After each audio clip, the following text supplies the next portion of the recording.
Hey everyone, my name's Will, and you're watching Gizmo's Quick Tips. Don't forget to check out our channel for more tech help.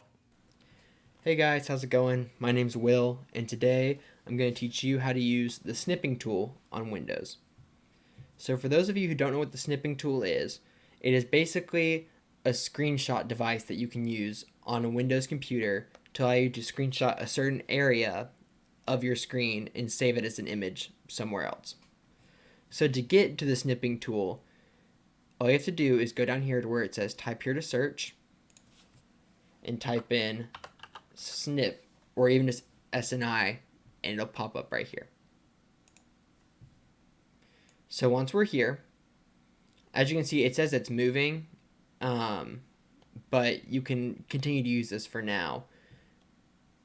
So what you need to do if you want to take a screenshot of anything, so let's say we want to take a screenshot of this area right here.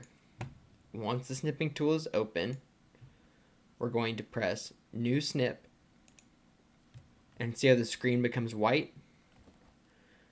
So what we're going to do is we're going to grab this area right here.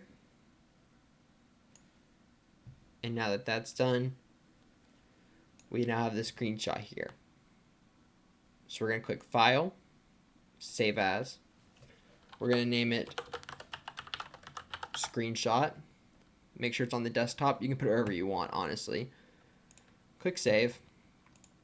We can exit off this, and as you can see down here, the screenshot has appeared. If you open it up, it's the same thing we just screenshot on the page. And this works if you have Chrome open, whatever you have open, it just takes it from the actual screen and you can pick from it. So you can screenshot a whole page, your entire screen, just a small part of it, whatever you want. And that's how to use Snipping Tool on Windows.